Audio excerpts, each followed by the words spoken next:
Welcome to the Revolution Church podcast.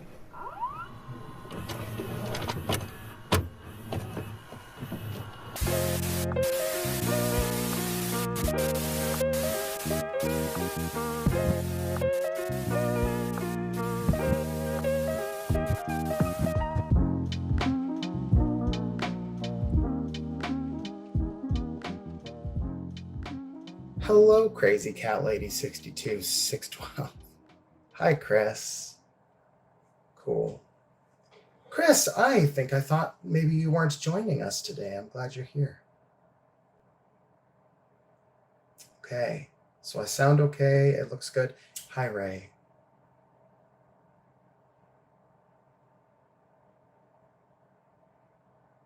Ray, are you hi, Lou.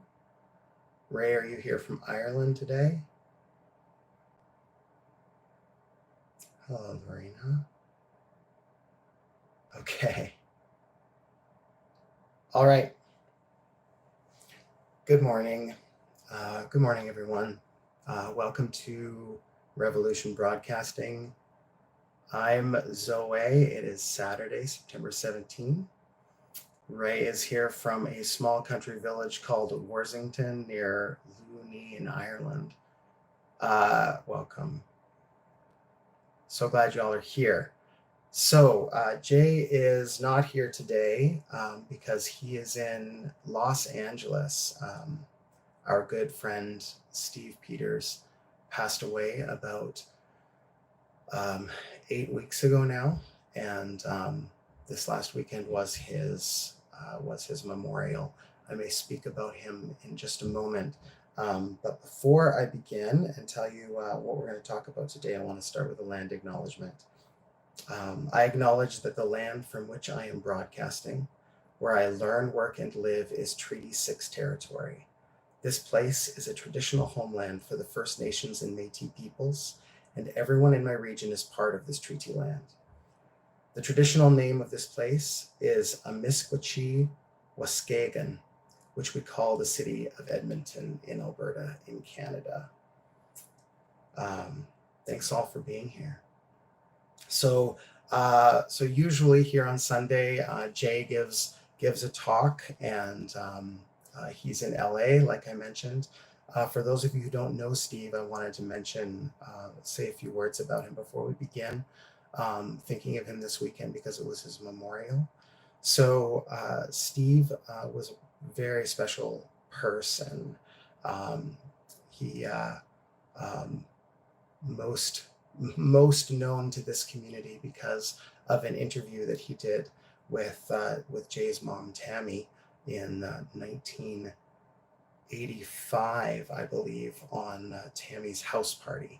Tammy was an evangelical televangelist, and this was the first time that an interview with an openly gay man was ever made on Christian television. And it was a beautiful interview. And what was very notable about it was that he was there to talk about how he was living with AIDS. He was diagnosed with AIDS back before it was called AIDS, back when it was called GRID, gay-related immunodeficiency. And he was a survivor. He lived until this year, and he was very special to a lot of people in this community. He was able to connect with Jay, and the two of them became close. I was really honored to get to know Steve about a year and a half ago. Jay put me in touch with him, and I talked to Steve on the phone, and the second or third time that we chatted, I asked him if he would be my elder queer. And he knew exactly what I meant, and some of you might have heard that sort of thing before.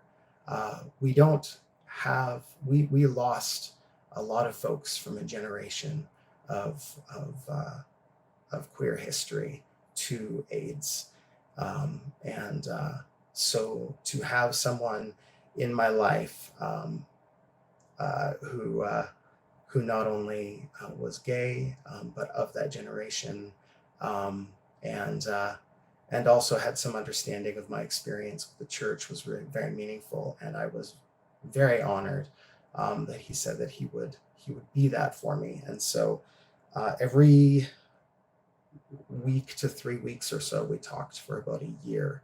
And uh, I remember one of our our second or third conversation.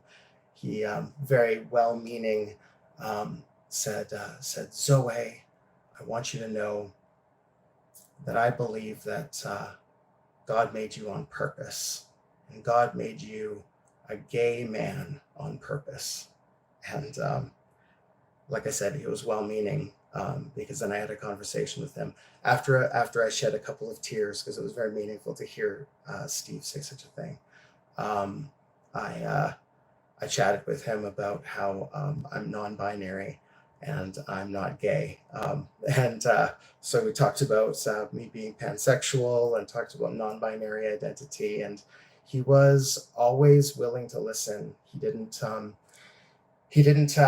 come to our conversations like he had some great authority. He wanted to hear about me, and so um, it was very meaningful to share that year or so with him. The last time I spoke to him was a day that I was going to interview him on Instagram. We were going to do a live together, and that day he went into the hospital, and it was just a couple hours before we were going to talk, and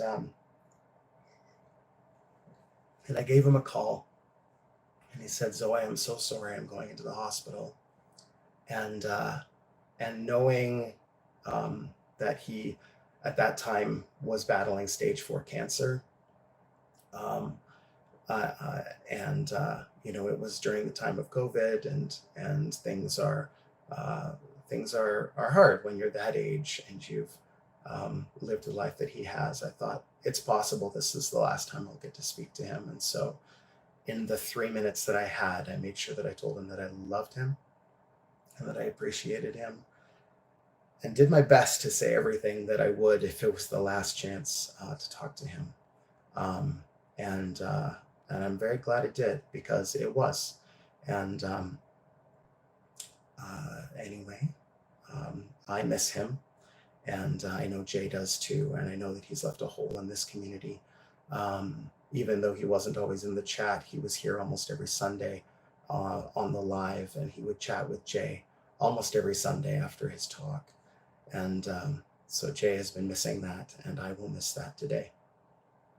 So we miss you, Steve. Rest in power. Today, I want to give a talk that I think is probably going to take me half an hour to 40 minutes, starting around now, and it's going to be a challenging one.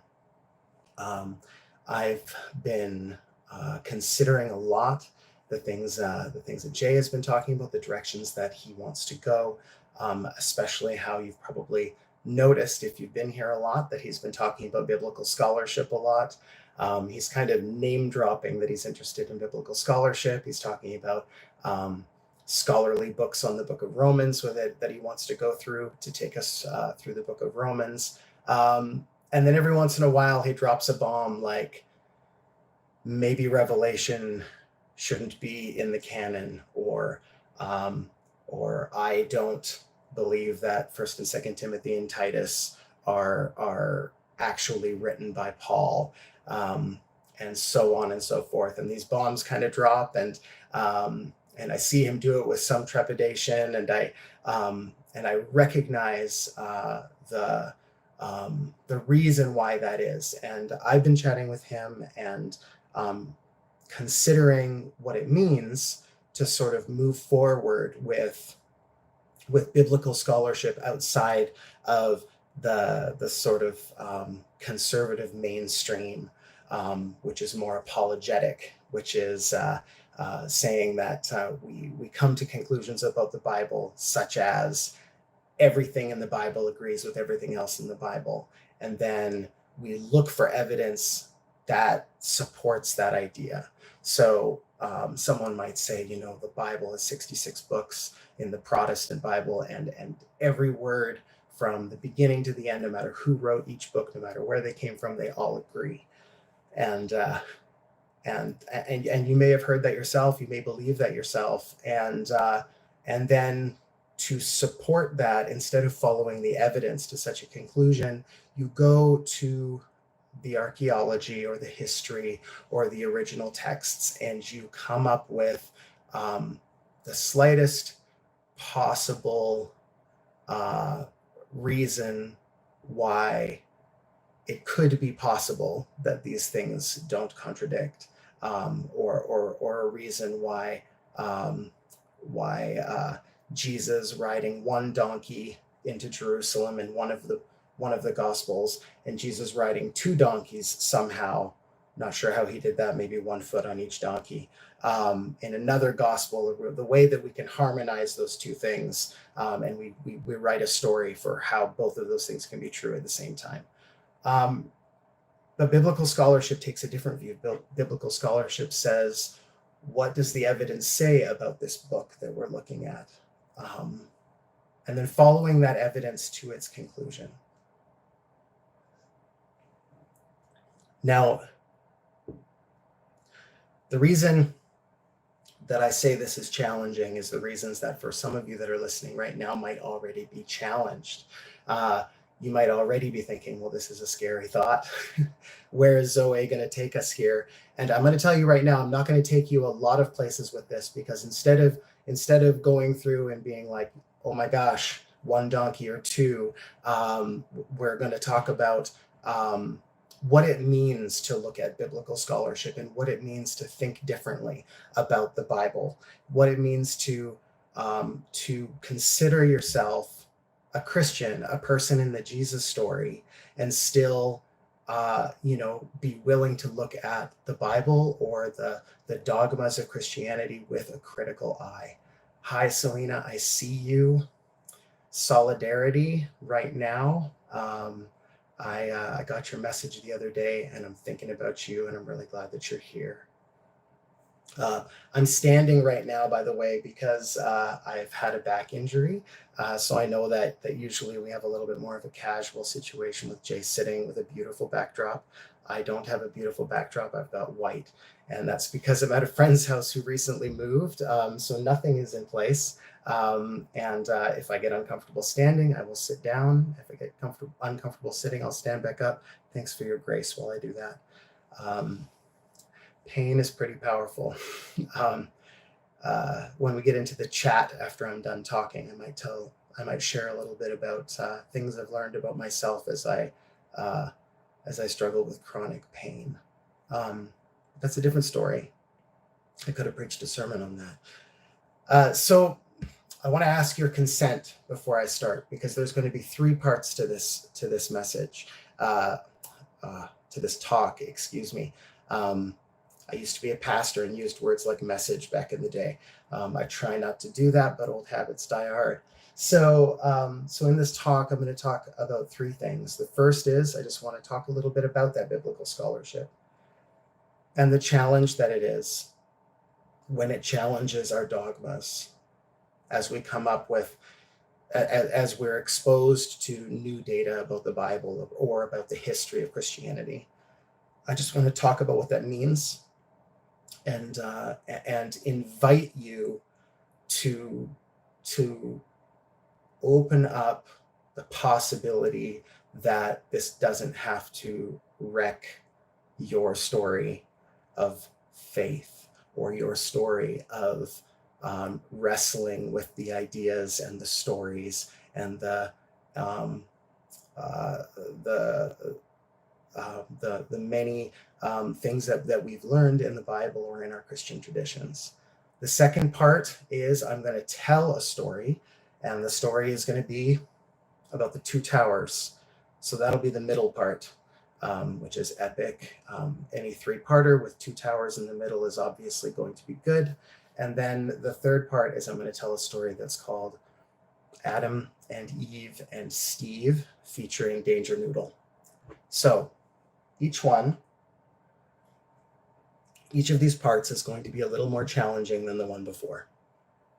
And so I will tell you as I go to each part.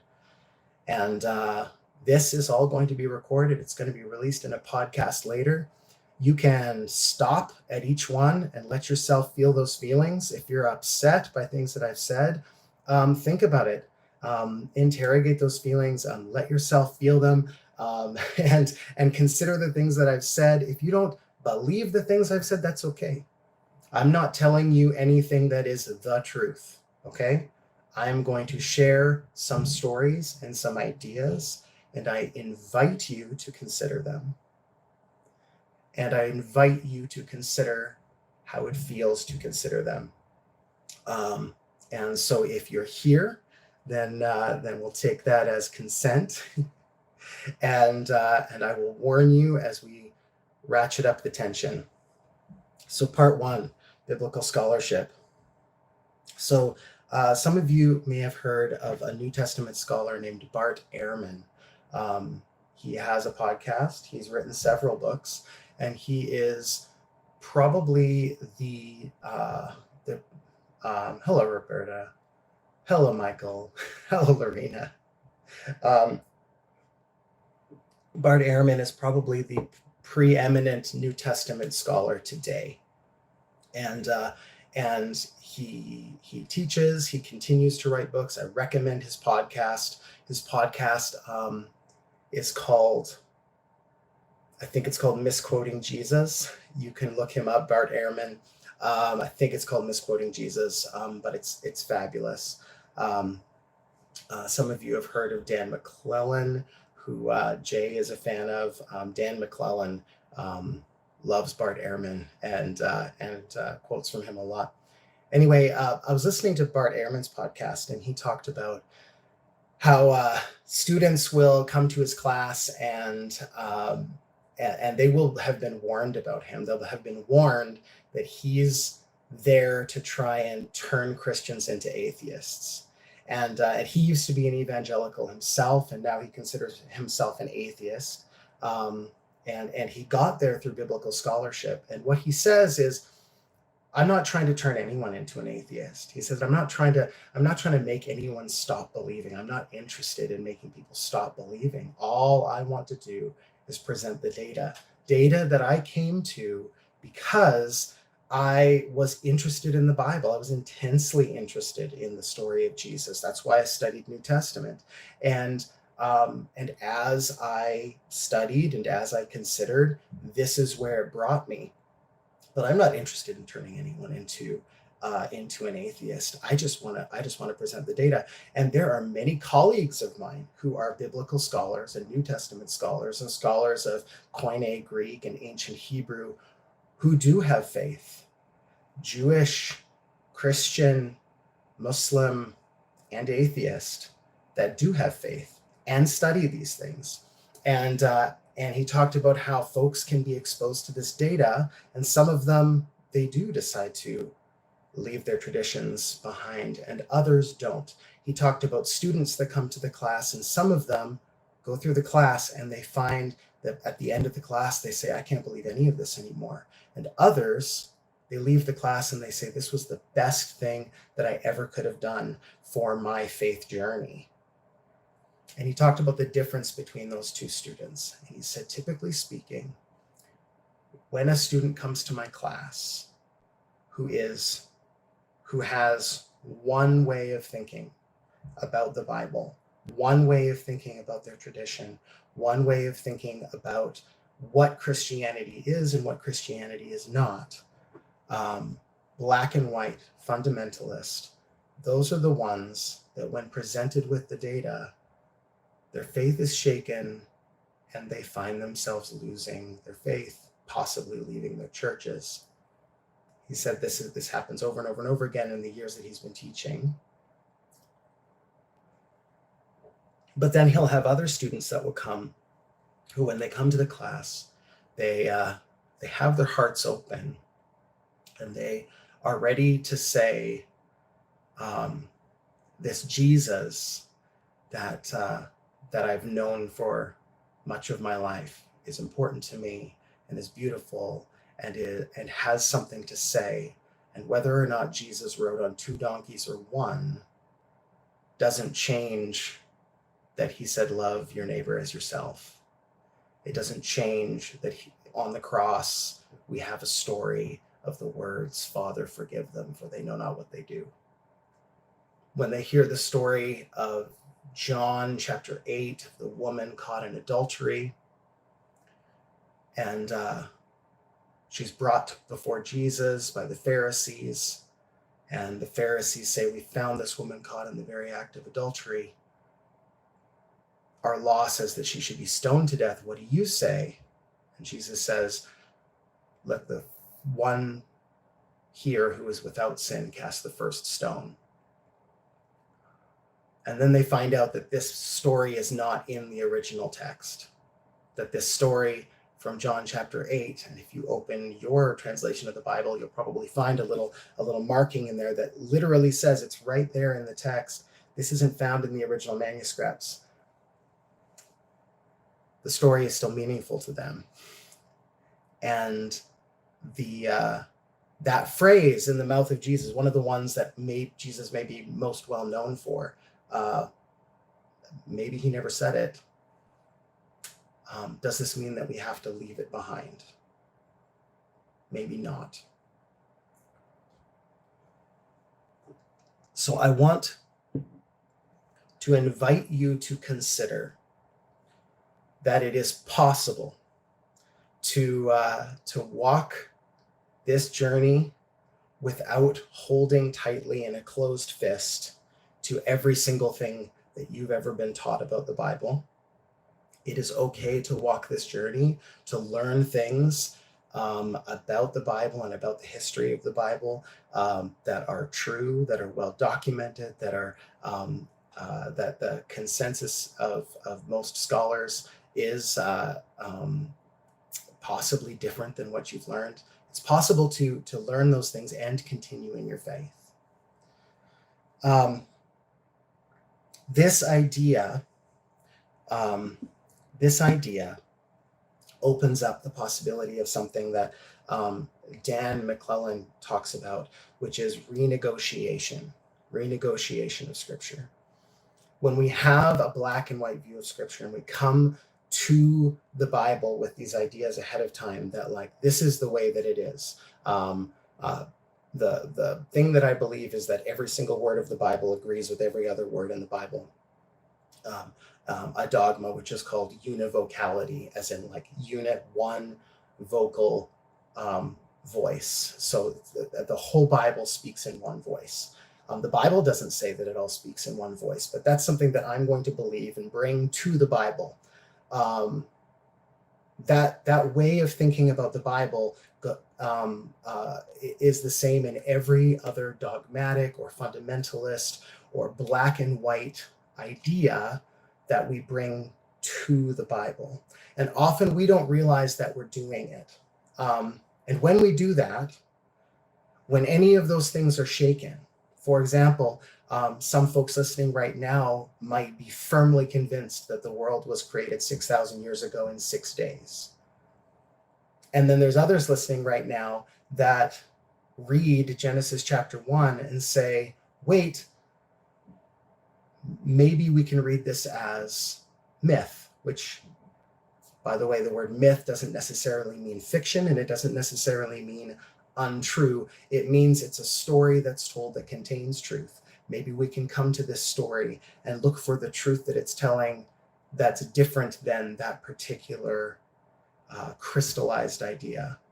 And one person comes and says, if science shows me that this isn't true, my entire faith is rocked. Somebody else comes to it and says, okay, what if science shows me that evolution is a beautiful theory, that all of biology rests upon and tells us about the way that we came to be and our relationship with all of life. And both of them can hold their faith. What's being done with that passage is a renegotiation. And some of you might be listening right now and you started in one place and you were able to travel to the other. Maybe you grew up believing the world was created in 6 days, 6,000 years ago, and you were able to travel through and go, okay, maybe I can read this in a different way. Renegotiation of the text of the Bible has happened since the beginning of the Bible. The Torah, the first 5 books of the Bible, didn't originally look like Genesis, Exodus, Leviticus, Numbers, and Deuteronomy. The first 5 books of the Bible originally looked like 4 different sources that had a collection of stories, many of them that were the same from source to source, like similar stories, like the story of how the earth was created, or how humanity was formed, or the story of a man named Joseph, who was born to a family of 12 brothers who were jealous of him. And there were these 4 different stories. And then people said, these are our stories. A few groups of people gathered these stories and said, these are our stories. They are important to us. Let's put them all together. They represent all of us. And they put them together roughly chronologically. And when they put them all together roughly chronologically, they looked at them and they said, okay, this is our text. We're going to call this Torah. And they looked at Genesis chapter 1, what we call Genesis chapter 1, the story of 6 days of creation and the creation of humanity. And then they looked at what we call Genesis chapter 2, which is another story of creation. And they didn't see a contradiction putting those 2 stories next to one another. They said, okay, here's one story, here's another story. Even though there are details in these 2 stories that don't match, both of these stories are important to us, and they both tell us things about our relationship to God, our relationship to each other, our relationship to ourselves. We're going to keep them both. Or in the story of Joseph, they said, was it the Ishmaelites or was it the Midianites that took Joseph into slavery and sold him in Egypt? Maybe it was the Ishmaelites, maybe it was the Midianites. You know what? Even though that contradiction exists in this text, when we put these 2 sources together, that's not important. That particular detail isn't important. What we have here is a story that is important to us and tells us something about our relationship to ourselves, our relationship to each other, our relationship to the land, and our relationship to our God.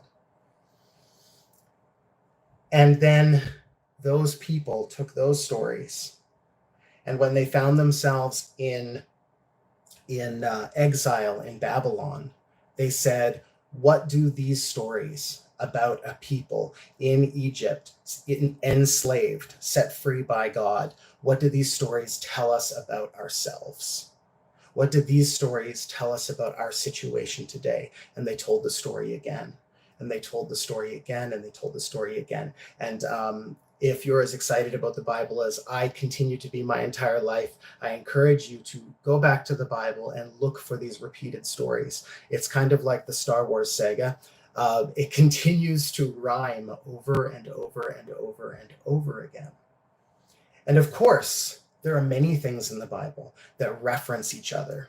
There are many things in the Bible that harmonize beautifully. And the reason is because these stories were told over and over and over again, and new stories were told, and new teachings were made in each new generation and in each new epoch, using these old stories and referencing them, until we come to the story of Jesus, Rabbi. And many of you have heard of the story of the Sermon on the Mount. If you've read Matthew chapters 5 to 7, you know the story of the Sermon on the Mount, the story of Jesus going to a high place. But if you've read the book of Luke, the Sermon on the Mount isn't on a mountain. It's actually on a plain. It says Jesus goes to a level place.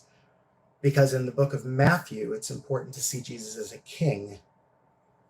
And he's standing in front of a bunch of people at the very, very top of a mountain, like Moses going up a mountain. And in the book of Luke, it's important to see Jesus as one with humanity. In the book of Matthew, we have a genealogy of Jesus that goes back to Abraham because Jesus is a Jewish Messiah. And in the book of Luke, we have a different genealogy with different names that goes back to Adam because Jesus is part of all of humanity. Is one right or is one wrong? Not necessarily. These are stories that are trying to present a story of Jesus to a certain people to be considered in their context. And so in the Sermon on the Mount, Jesus, Jewish Messiah, who knew the Torah, stands up and says, "You have heard it said, do not murder," as he stands up on a mountain, like Moses, who brought down tablets from a mountain that said, "Do not murder." He says, "You have heard it said, do not murder, but I tell you, if you hate your brother, then you've murdered him in your heart. You have heard it said, do not commit adultery. But I tell you that if you look at a woman with lust in your eye, then you've already committed adultery in your heart." Now, what Jesus is doing here is a renegotiation of the text, and it's not unique to Jesus. This is a rabbinical teaching method that was normal in Jesus' time. There were rabbis in the first century that people would follow that would teach this way. They would say, "You have heard it said," and they would share something that they knew was familiar to the people, and then they would give their teaching, which was their interpretation of that text. Jesus himself in the Bible is doing this renegotiation and saying, what does this text say for us now? And so that's my challenge. Can you consider that the same Bible that was used by slave owners in the United States to justify their slavery, because the Bible does not condemn chattel slavery, they used it to say this is okay, not only okay, but God thinks that it's a good thing that we have slaves. The same Bible that was used for that was used by abolitionists and African slaves in the United States to say, look at this story of people being set free from Egypt. God wants to set us free too. Just like the slaves in Egypt were set free, God wants to set us free too. And they use the same Bible to say the same God that they're claiming to follow was saying two different things. And the same Bible that critics of Martin Luther King Jr. used to criticize the civil rights movement, to criticize Martin Luther King Jr., to say Romans 13 says you need to obey your government, and the Bible makes it clear that there is separation between different people groups, and we should have that same separation. That same Bible was used by Martin Luther King to organize the civil rights movement. And so we see that we have a text that is renegotiated by different people at different times to fit what they need for their people. And typically, the dogmas that are most loudly shared and most often shared are dogmas that are shared because these are negotiations with the text that centralize power and hierarchy. And they create boundaries to say, these are the people that are inside our group, and these are the people that are outside of our group. And so my question for you, and I want to challenge you with this, is what is it that you believe about the Bible that encourages you to welcome the neighbor? And what is it that you believe about the Bible or your Christian faith that says who's in and who's out? And is it useful? Which is most useful? I'm going to go to the second part in just a moment, but I'm going to review my notes. That's the end of my first section, unless I find more in my notes. So chat a bit. I want to hear what you have to say here.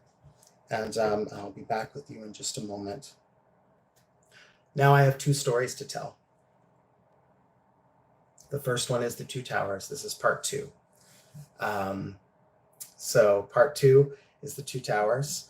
And so I've brought you to Matthew chapter 5, where Jesus is speaking on the Sermon on the Mount. And he says, "You have heard it said, but I tell you." And I'm going to do a little bit of renegotiation by telling another story. So this is a little bit more challenging because I'm going to be telling a new story, and you don't necessarily need to believe this story is true. These are all made-up stories. So here's a made-up story. I want you to consider whether it's useful to you. Okay? You have heard it said that there was a man who built a house. And when he built that house, he built it on sand. And when the rain fell and the floods came, it washed away that sand, and the house came down. And there was another man who built a house on a rock. And when the rains fell and the floods came, the house stood because its foundation was firm. This is from Jesus' Sermon on the Mount, Matthew chapter 7. You have heard that said, but I tell you, once upon a time, there were 2 children, Adam and Eve. And there was a third child. His name was Steve. Adam liked to put things together. Adam liked to build things up, and he was very particular. He was very particular about what he did and how he did it. He took his blocks, those little wooden blocks. They have little letters on the side painted. They have little pictures on 4 of the sides, and then 2 sides with the colorful letters. He's got those little wooden blocks. You remember them. And he puts it on the preschool floor. And then he puts another block on top of it. And then he puts another block on top of it. His favorite colors, red, and then the next red, and then the next red, because red is his favorite. And then he puts another one on top of that. And then he puts another one on top of that, and then he puts another one on top of that. He does this every day in preschool to try and get as high a tower as he can. And he's usually only able to get it about 4, 5, maybe 6 blocks high with the red blocks. When he runs out of red blocks, then he picks the orange ones. Eve, she doesn't use the blocks. Eve uses Play-Doh. And little Eve is sitting at the table. And she's got her Play-Doh. And today she's the only one playing with Play-Doh. So she's got every single color that you can imagine. They're all there in front of her. And she takes them all out of their little tubs. And she smells them. And they've got that Play-Doh smell. And, she looks both ways. And she takes a little piece and she tastes it. And they've got that Play-Doh taste. And she puts one color, red, first. On the table, and then she takes another one and she puts that on top of that, and then she puts another one on the side, and then she takes another one and she puts it on the side, and then she takes another one and she sort of squishes it to the front of it, and she makes a little bit of a nose, and it looks like maybe she's going to be making an elephant out of it, a very, very colorful elephant. And then Steve shows up, agent of chaos. Little Steve shows up. He says, "I want the blocks." Adam is not having it. He's playing with the blocks. He's having a good time. And he says, "No." Adam wants to play with the blocks.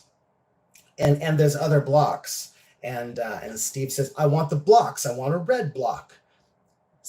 Adam's got all the red blocks, and they're very important to him. And he's put up the 5 red blocks. He's got his tower. And then Steve says, "I just want one red block, one red block." And Adam is pushing Steve away, and Steve is pushing at Adam. And finally, Steve manages to come up, and he takes out 1 red block. And what happens to that tower? The whole thing comes tumbling down on the table. Excuse me, no. Adam was building on the floor. The whole thing comes tumbling down on the floor. Then he goes over to Eve a little bit later, and Eve is playing with her Play-Doh. And she's made this sort of olifant creature, because I've named this the Two Towers. And he goes up, and there's this strange sort of mess of rainbow colors that Eve has made.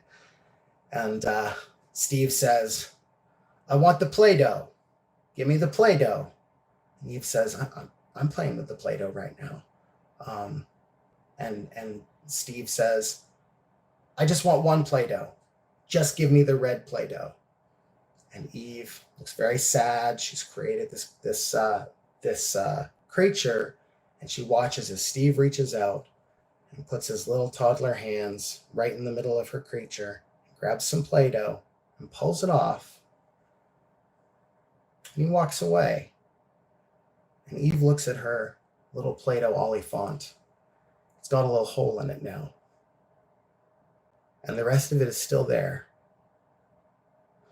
And she just does a little bit of squishing, and a little bit of molding. She pushes things back in place, and she just keeps on playing.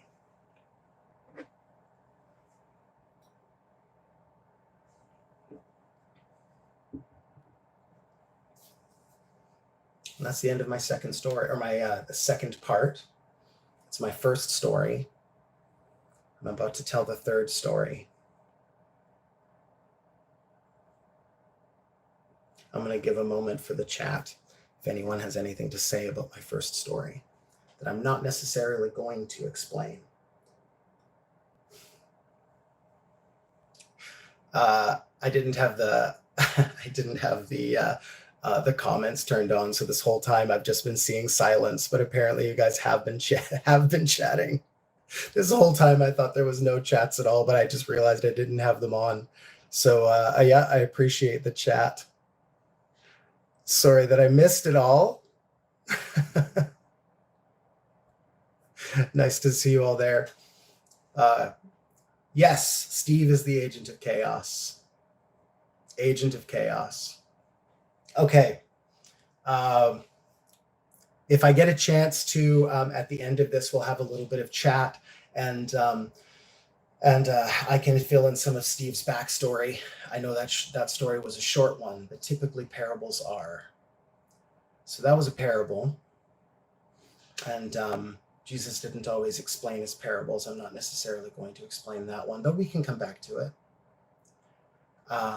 So now I'm going to tell the third part of this, and if you're still with me, I want to remind you that each part is going to be a little bit more challenging than the part before it. So the challenge of the last one may have been for you that here I am saying Jesus said a thing, but I'm saying this. Maybe that was challenging for you to hear.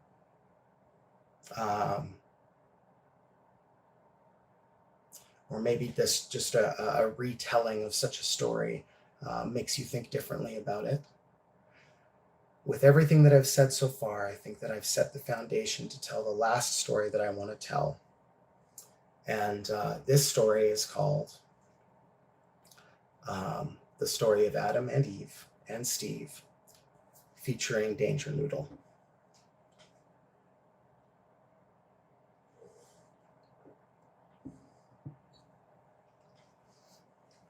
Long, long ago, in a land far, far away,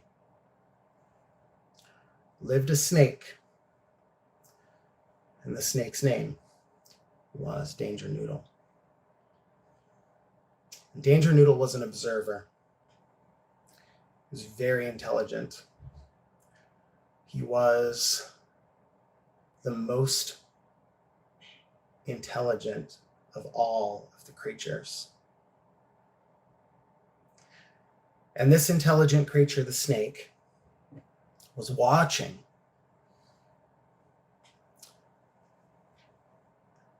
as a man who had an acreage where DangerNoodle had always lived, built a garden, And the acreage that this man had woods, untouched, mostly. It had wildlife. It had wildflowers. But this garden area was different. It was a full acre on his land. I just called it an acreage. He had more land than this, but the garden was on an acre.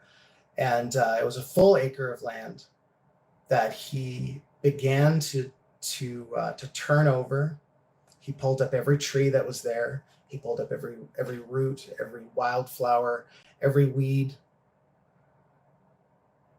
And he created a foundation. And he trucked in some new soil.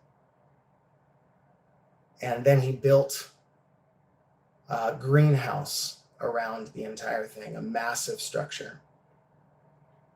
In the city where I live, there's a place called the Tart Gardens.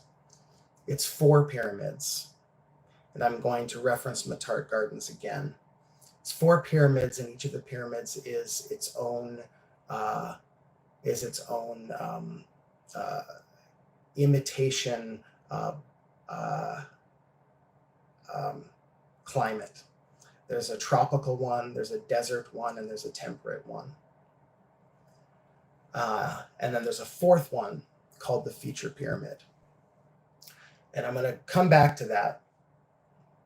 But as I tell this story, that's what I'm imagining. There's this gigantic glass pyramid that he creates. And inside this gigantic glass pyramid, with a foundation with new soil on it, he plants a garden. And this garden is perfect. It has every tree that is exactly the tree that he wants to be in there. He's created a tropical type climate, so he's able to have lots of fruit trees in this sort of artificial climate that he's creating in here. And he plants all the trees exactly as he wants them, and he plants all of the flowers exactly as he wants them. And he puts in this garden only the insects that he wants to be in there, only the small scurrying creatures that he wants to be in there, and only the animals that he wants to be in this garden, and none others. And he works on this garden for a very long time. He prunes every plant to be exactly the way he wants it to be.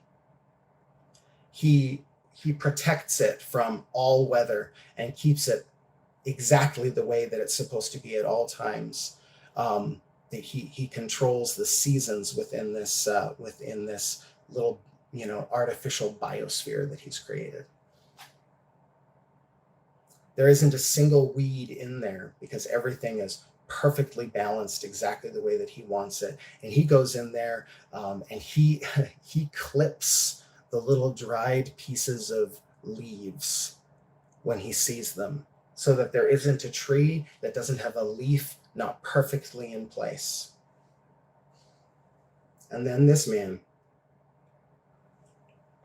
DangerNoodle, sees all this occur. And then he sees this man take 3 children from a local preschool, Adam and Eve and Steve, and he brings them into this garden, and he locks the door.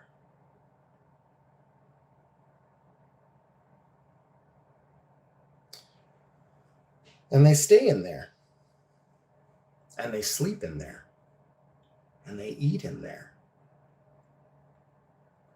Sometimes he visits the garden. Sometimes he brings them food. And when he's in the garden, he trims the trees, takes off every single leaf that isn't perfectly the way that he wants it to be. He takes out every single errant flower or weed that shouldn't be there. And these children live inside this garden where the temperature is always perfect, And every single tree in there is exactly as it should be, perfectly rounded tops. And they have every single need provided for them. And it's all that they know. And before long, Adam and Eve and Steve forget that there was ever anything else. They forget about blocks. They forget about Play-Doh. And they just know the garden. And that's it. And DangerNoodle sees this happen. And he sees them change. Nothing else in the world exists outside of this acre of land. They never get an insect bite. They never see a weed that has thorns on it. And DangerNoodle finds a crack, finds an opening. He gets himself in there. And he has a little conversation. And he says, Eve, why do you stay locked inside this garden? And Eve says, what are you talking about? And DangerNoodle says, you've been locked inside this garden for years and you haven't left. Why don't you leave? Why would you confine yourself to this jail, to this prison existence? And she says, everything that I need is given to me. All of my questions are answered. Everything I ever want to know, I just ask the gardener, Daddy. He answers all my questions. And DangerNoodle says, you do understand that there's a world outside of this garden. There's so much more to see and to do. There's folks out there that are like living full lives. Did you know there's other human beings besides Adam and Steve and the gardener? And Eve says, I don't know what you're talking about. And the next time the gardener comes in, DangerNoodle's now in the garden, and he listens, and Eve asks some questions. The gardener says, I don't want you to worry about that. I don't want you to think about that. Everything that you need is right here, and every answer that you could ever hear, every answer that you, for any question that you ever have, I will give to you. It's all right here. And she says, but what if I want to leave? And he says, well, if you want to leave, there's a tree in the middle of the garden. It's about to have some fruit on it. And if you decide that you want to leave, you can eat some of that fruit. But I'm telling you that if you do, you're going to die. That day, in fact, you'll die. She goes, oh my gosh. He says, I'll let you out, but you won't survive. And DangerNoodle hears this and recognizes it for exactly what it is. It's a lie. She's not going to die. It's just a piece of fruit, and there's plenty of people that live outside of the garden. So the snake comes to her and he says, what did the gardener say? And Eve says, the gardener told me that if I eat the fruit, that if I want out of the garden, I need to eat the fruit, and if I leave the garden, that I'm going to die the same day. And the snake DangerNoodle says, no, the gardener's lying to you. You're not going to die. You're not going to die. You're going to become like him. You're going to get to go where you want. You're going to get to decide your own life. You're going to get to experience other people outside of this perfectly curated world. You're going to understand what it feels like to get pricked by a weed. You're going to know what it feels like to get bitten by a mosquito. You're going to know what it feels like to have pain. You're not going to die. It's not going to be easy. But you can be like him. She goes, okay, I'm going to do it. And she goes over to the tree and she takes one of the fruits and she takes a bite. And then she finds Adam and she asks him, Adam, do you want to leave the garden with me? And he says, anything you say, Eve. And she gives him the fruit, and he takes a bite. And then he goes to Steve. Steve is their non-binary friend.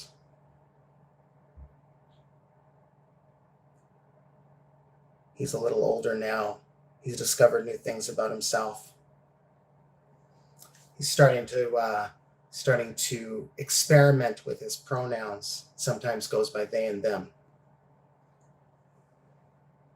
And so Adam and Eve go to Steve and they say, hey, Steve, do you want to leave the garden with us? They tell Steve what the snake told them. And Steve says, yeah, I do. And they take a bite of the fruit. And the gardener comes, and the snake watches as the gardener says, I was only going to have you in here if you were just like all of these trees whose leaves I cut perfectly, whose branches I prune to be exactly the way I want them. They don't disobey me. They listen to every single thing that I say and every single thing that I do. And if I can't have perfection in here, if I can't have obedience, then you have to leave. And he kicked them out. And Adam and Eve and Steve looked at one another, and they looked at DangerNoodle. And I said, DangerNoodle, are we going to die today? Because that's what the gardener said. DangerNoodle said, no, you're not. You're not going to die. Not today. Not today. And Adam said, how is it different out here? And the snake said, well, for one thing, you're going to have to go to work. You're going to have to go to work maybe every day, maybe 5 days a week, maybe a couple of jobs. And it's going to be hard. And you might have chronic pain, and you might still have to go to work. And you might get old, and your body might not work as well as it used to. And you might continue going to work anyway. And you're going to have to work for someone who might not really care so much about your body and your needs. And Adam says, oh my gosh, does everybody have to do this? Does everybody have to work this way out here? And DangerNoodle says, no, not everybody. Some people don't. Some people live lives that are really easy. They're the ones that you work for. They're the ones that own the businesses that people like you have to work hard for. So no, this isn't for everybody, but it will be for you. It's called capitalism. And Adam's angry. He says, this isn't right. And Eve says, is this true for me too? And DangerNoodle says, I'm afraid so. This is the life that you've got. And Steve, they look at Adam and Eve and say, do I have to work like this too? And DangerNoodle looks at them and says, yeah, as a matter of fact, you do. This is the capitalist world that you are now alive in. And Eve says, oh my gosh, does it get any worse than this? And DangerNoodle says, as a matter of fact, it does. Unfortunately, we've got a system. We've got a system, a way of being in the world where there's folks that kind of look like Adam, and most things have been created to make life easiest for them and harder for you. And folks that look like you, Eve, are living in a world that wasn't exactly created by folks that look like you or for folks that look like you. They were made by and for folks that look like Adam. And everything that you do is going to be a little bit harder. And everything that you do is going to be there's going to be questions of the ways that you're supposed to be in the world. And in fact, you're going to be told by folks that look like Adam that there's a way to dress, that there's a way to speak, that there's a way to relate to other people. And that's just the way things are for you. And Adam says, oh my gosh, that's terrible. What about me? Does that mean things are easier for me? And DangerNoodle says, no, not necessarily. The same system says that there's ways that you need to be too. In fact, there's going to be people that tell you that you're not allowed to cry. There's going to be people that tell you that when you have pain because you're working every day, you're not allowed to tell people how you feel about that. You have to live in the world without emotions, unless it's anger. This system is called patriarchy.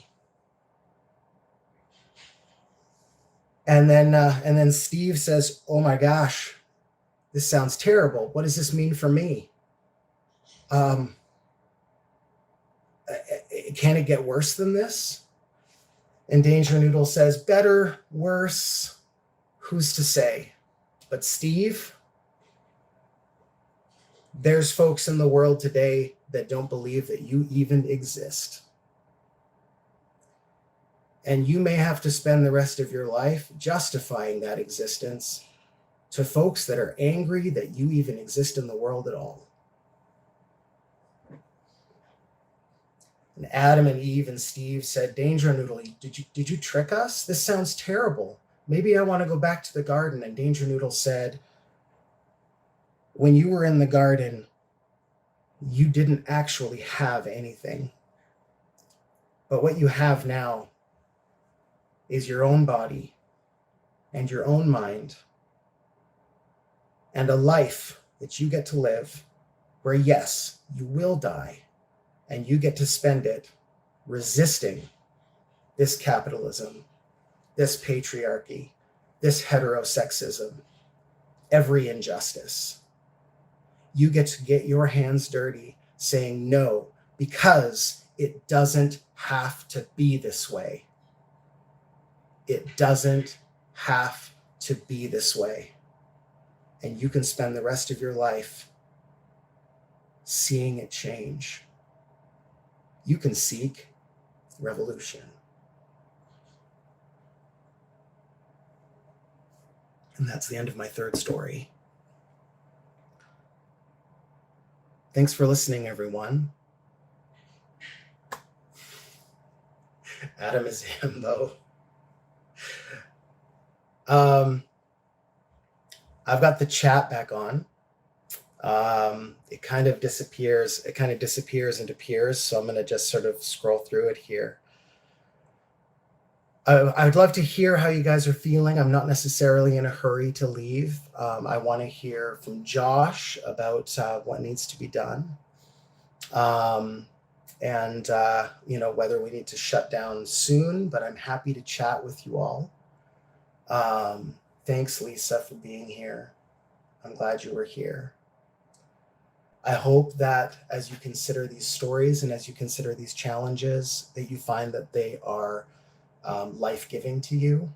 I hope that they challenge you in ways that can help you grow, and that you would consider consider opening any hands that you have that might be holding on tight to things that you've been scared to question, because there is life outside of the walls of dogmatism.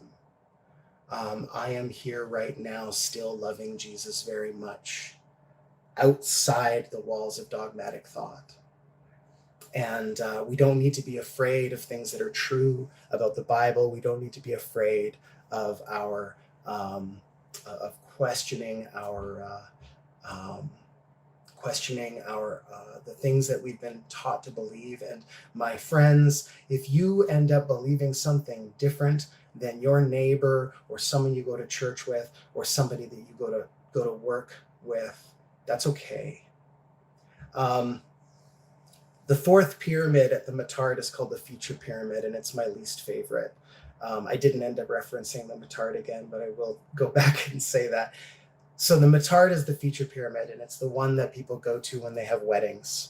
And the Feature Pyramid, everything is basically a flower arrangement. It's changed every month so that people will come back to the Matart Gardens. So instead of having a temperature-controlled environment that's a tropical environment or a desert environment or a temperate environment, it's exactly as I said, basically a flower arrangement. And it's the one that people will go to get wedding pictures taken. But if you go into that one that's changed every month and you take a look just past the surface of the soil, you'll find flower pots, because it isn't a real garden. Even though it looks like all the other pyramids, it's not the same. It's not a real garden. It's not a real environment. It's literally just potted flowers that are placed in there in a pretty arrangement. And it looks very beautiful, but it isn't real. And they change it every month so that people will come back and see something new, and they'll have an Alice in Wonderland theme, or they'll have they've had all kinds of themes. I'm just going to be here for Edmonton tourism right now. Please come to Edmonton, Alberta, and visit the Matart Gardens. And hey, look me up. We can go for coffee. But yeah, the Feature Pyramid was a bit of an inspiration for that third story, and how there's something better. There's something better than a beautiful environment that isn't real. So, okay, what have we got in the chats here? Ray was worried for a moment. I wonder, Ray, if when you say perfectly balanced, if you recognize that I was describing how patriarchy harms men. Maybe that's what you were talking about. I think that's important. I think it's important for us to recognize that patriarchy doesn't just harm women. Patriarchy is a fake. It's a fake construct that we're allowed to question, and it's something that we made up. Human beings made it up.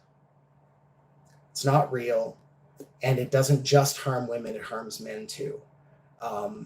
It forces us to try and become something that isn't necessarily who we are. And I want to get my hands dirty fighting that stuff. Okay, yeah, Ray, exactly that. Who else was here? Lou says Adam is a himbo. Hello, Lou.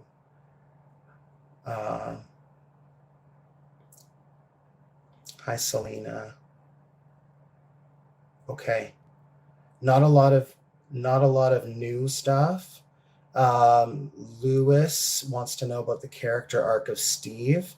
I invite you to write your own story about Steve. I guess I told you a little bit more about Steve because Steve moved into the garden, right? I'm glad that they escaped and learned some things about themselves. Okay, not a lot of new chats. Hey, thinking of you all. Thanks for being here. And have you ever read The Pillow Man? I've never read The Pillow Man. Josh was suggesting reading The Pillow Man. I don't know it. But if we're recommending things, I did listen to a podcast this morning. That was it's a play, but let's see, Joshua says Pillow Man is a play that has similar themes. Maybe it has similar themes to the stuff I was talking about. That sounds really cool. I did see a play at the Fringe Festival here in Edmonton, and it was, oh my gosh, what was it called? Oh no. The Gospel According to Puppetry. I don't remember what it was called. The Gospel According to Felt. That's what it was called. And it was Jesus. Thanks, Ray. That's a weird jar you're drinking out of. It's a mason jar. Um,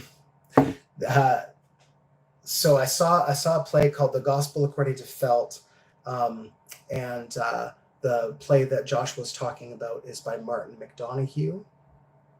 Okay. 3 billboards he mentions. So The Gospel According to Felt was a one-act play where someone had a puppet that he named Jesus, and Jesus basically comes and tells us how he feels about how things are going. It was very good. And I listened to a podcast this morning that doesn't necessarily have anything to do with my talk, but since we're recommending things right now, there's an interview on a podcast called You Make It Weird, which is Steve Holmes' podcast. Steve Holmes is a comedian, and he interviews Bo Burnham, who some of you might know as the comedian who did the special Inside, which was a musical special on Netflix that came out during pandemic lockdown. So Pete Holmes is interviewing Bo Burnham, and it's the 3rd time that Bo Burnham is on the show. So it's called Bo Burnham number 3, and it is fabulous. I absolutely recommend it. And I've really been enjoying that particular podcast. I discovered it when I was looking for podcasts featuring Peter Rollins, and I found an interview of Peter Rollins by Pete Holmes, the comedian, which was also very good. Anyway, that's all I've got to say about that. All right, thank you all for being here. Please think of Jay. If he was in the chat, that's great. And thanks. It's been a pleasure and an honor to be here. Thank you for giving me your time. Yeah, I agree, Josh. Is there something? Oh, yes. I was going to say, is there something that Jay usually says at the end? But there absolutely is something Jay says at the end. This is a YouTube video. It's going to be on YouTube in a moment. So let's say all of the YouTube things. Revolution is a registered charity in the United States. And if you're in the United States, you can make tax-deductible donations.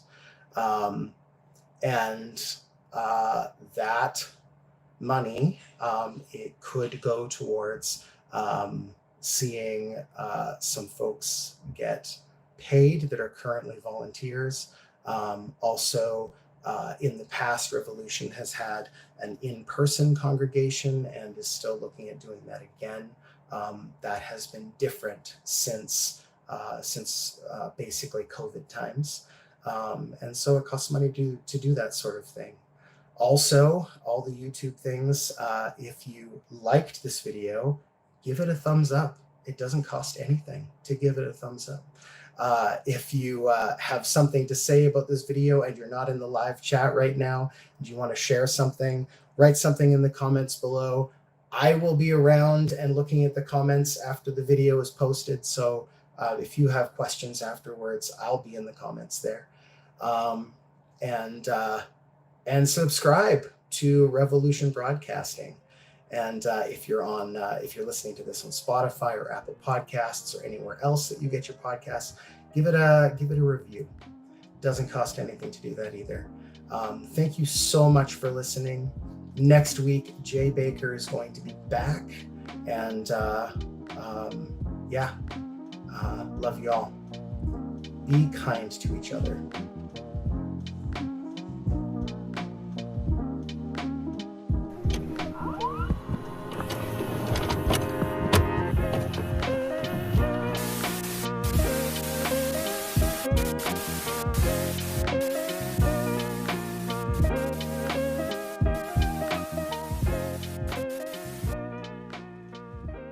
Thanks for listening. We hope you enjoyed this podcast. To make your 100% tax-deductible donation today, please visit revolutionchurch.com/donate. You can also learn more by clicking the donate section on the website.